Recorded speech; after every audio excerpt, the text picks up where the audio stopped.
Hey guys, GSP from GSPtalksSports here, and pressure, it's all over.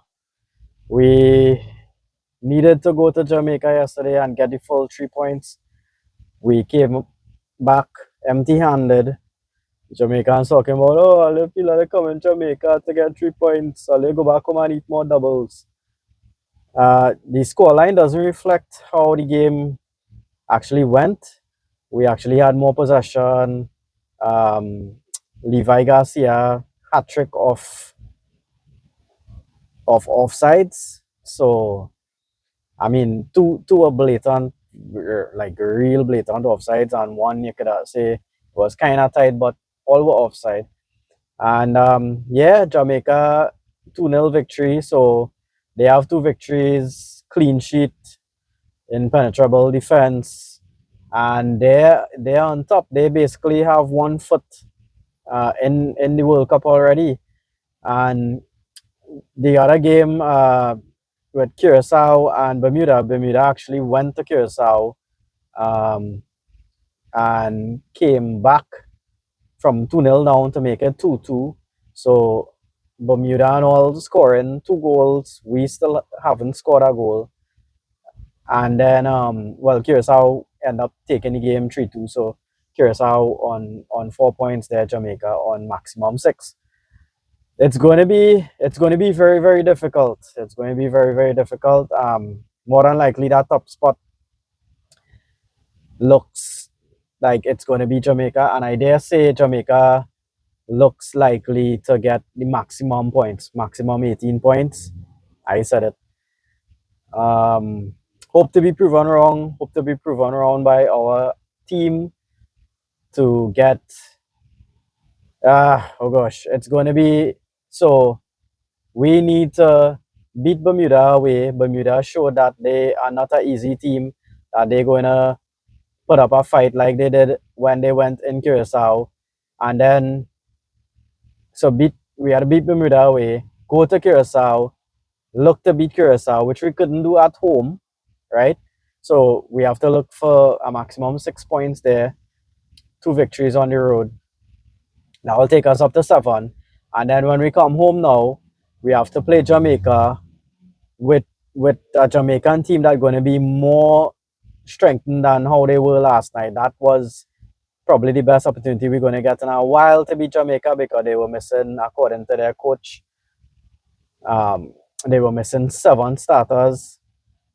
So we know for the return leg, it's going to be very difficult, even though we'll have home advantage with Jamaica being much, much more strengthened. Um, Having said that, I hope that the grandparent law kicks in by that time, so we able to get a couple players from outside with Trini ancestry to help out the situation, because this football at the moment, I don't know if anybody noticing, but it's like using a fitness or bodybuilding analogy. It's like you're playing against teams using steroids, because the whole Bermuda team, the whole Curacao team basically imports. Curacao team, only two men playing at home, as I mentioned. Most of them playing in lower divisions in Holland and stuff like that, and all over Europe, right? Jamaica, similarly, they have most of their team playing outside, and a lot of them just of Jamaican ancestry that playing for Jamaica. Similar, if you check in the other group as well with Suriname, they introduce dual citizenship passport or something like that. So while they were losing all the time, their players going to play for Holland, uh, uh, you would know the popular names, Seedorf, I think Van Dijk, Aaron Winter from long time, um, who were good enough and went from Suriname to end up representing Holland. They end up now doing the reverse, which is taking men born in Holland who can't make the Holland national team. They may be playing in second or third division, and giving them Surinamese dual citizenship. So they come in, and Suriname creating trouble in their group too, thinking that's supposed to be a cakewalk for Panama and stuff like that. Suriname on top of the group. I mean, still a long way to go there, but yeah, that's how we're going. So just talking on the game. First 20 minutes pressure, real pressure. I had spoken about in the preview video where we have to be able to withstand Jamaica's pressure, which we did. Because wave after wave, lots of corners, and the defense held out all right until we had the Levi first goal. Everybody thought that he scored. That was the closest of the offside. Would have given us a 1-0 lead. And then Jamaica end up taking the lead in the 36th minute, basically off a defensive blunder with Chernham and oh gosh, Henry. Um, they had a miscommunication, and I don't know if the thing thought that the keeper was coming for the ball or something like that. And yeah, it was a big defensive blunder, and 1-0 Jamaica by the Irish, Italian, um, Jamaican who could have played for Ireland, England, Italy, but he's playing for Jamaica, the 20-year-old. So yeah, that was after withstanding the pressure, after us kind of getting into the game, basically just at against the run of play, you had to say they got through. Our defense kind of went back into old defense mode, and gifted them with a chance. A lot of rough play. The Jamaican who got the yellow card, I think it was Palmer early on, could have been a red on another day. They don't know Jamaica down to 10 men. And I saw another incident with a Jamaican push, basically blatant push back of one of our players. No card or anything like that. So yeah, some things going against us. As I said, I never saw a man score a hat trick off offsides. Like I really don't know. And I mean, Levi is the man. Levi is our best player, and if it is, he knows that the first one was offside. He needed to kind of compose himself, take a couple of breaths before he went for chances again. So those things worked against us. Also, missing key players, missing Phillips and Molino. Yeah, that would have costed us. So I don't know how come in the previous match the staff didn't look at, hey, if these players possibly get a yellow card, they'll be missing out the crucial match against Jamaica. So that was, I guess, a bit of a miscalculation, probably starting those players. You never know. But although they were needed in the Curacao game, anyhow, you take it. So yeah, and then I called this in the last video too, in the preview. Um, Cardenese playing more like a right wing, like moving higher up the pitch and probably bringing back like a Alvin Jones in right back.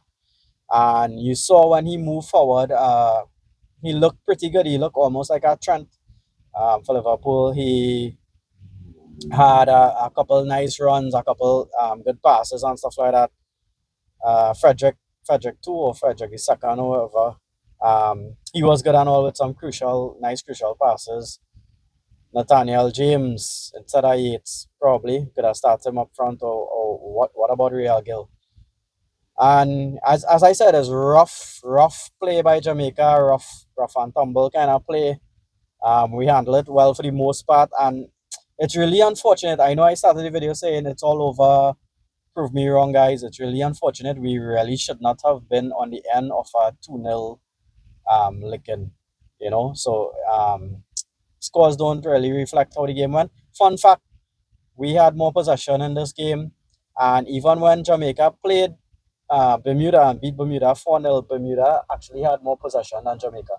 But again, possession don't win games. In that game, Bermuda having more possession, but Jamaica won 4-0. That's how it goes. You saw other teams 70-some% possession and still losing and stuff like that. And even for our second goal, just to mention as well, was another defensive blunder. So we need to get those things kind of sorted out. And I spoke about this on the preview video as well. We needed to be better with our discipline. We had 5 yellow cards in the previous game, and in this game, I guess players listened because we had no yellows in this game. And yeah, to play against a depleted Jamaica, um, and not come away with anything, and just 1 point out of the possible six in this window, it's pretty depressing. So going forward, as I said, we need to basically win all the remaining games. I don't think we could even afford to go Curacao and get a draw or anything like that. And even when Jamaica comes back home to us in a strengthened state, we need to get our maximum points there. So we need everybody to be on point with their performances. Everybody, surprisingly too, Jamaica didn't have a sold out stadium. I thought for sure, um, especially it being the Caribbean El Clasico, that they were going to get maximum support. Stadium filled out. Stadium looked kind of half full at the beginning of the game. Kind of filled out probably around 2 thirds, 3 quarter for the game. But yeah, that was kind of surprising. So I don't know if people kind of have little issues with the coaching. I know not everyone in Jamaica is behind the coach. They probably don't like how the team is playing right now and stuff like that. But that was kind of surprising. But I expect that to change coming up. So yeah, basically only a mathematical chance right now, and we need to hope Jamaica and Curacao will draw when they play, drop points, and we need to take maximum points, which it's going to be real difficult. So, as I said, Jamaica basically has a foot in the World Cup already. I could almost say that they will go on, and I'm saying as well again that they may end up taking maximum points, and it's just a fight up for the second place, and you have to finish as one of the best two second places team out of the three groups. So you may finish second and still not get a chance at the Intercontinental playoff. By the way, Intercontinental playoff, we saw last night a shocker. I'll speak more about this in the rest of the world roundup. But Bolivia beaten Brazil for this only the second time in history um, to clinch the playoff spot over Venezuela. Venezuela going down 6-3 to Colombia. What a game. So everybody thought Venezuela could have lost and still gone through if uh, Bolivia had drawn or lost to Brazil, because Venezuela had a point above and better goal difference. But it wasn't written like that. And yeah, Bolivia clinching the playoff spot in South America. So if we finish as one of the best second place finishers and have to face like a Bolivia or something, or as I said, Asian team or African team, it's going to be really difficult. More than likely, the CONCACAF teams, the two that come out of this segment, may not even be able to beat those other intercontinental teams. So yeah, the best chance more or less gone here with in terms of trying to get a top finish, top place finish. So beating Bermuda away doesn't look that easy. As we mentioned, the score with Bermuda and Curacao yesterday. We had to beat Curacao away. Can't beat them at home. We'll see. And then um, beating Jamaica at home and Bermuda at home to even have a chance. That would be 13 points if we win the remaining games. So I don't know what you guys think about how the match went. Uh, Difficult one. Um, yeah, I really can't be overly angry with the guys with the performance or anything like that. Thank God as well. Dwight listened to the advice in terms of subs coming on earlier and stuff, and could see it made a difference. And but yeah, it just wasn't meant to be on the day. So all the best guys going forward, but it's not looking good at the moment. We'll keep supporting though, keep supporting, and you guys really fought yesterday, and kudos. Yeah, should have gotten more from that game. Don't forget to like, share, subscribe, and comment. GSB Talk Sports.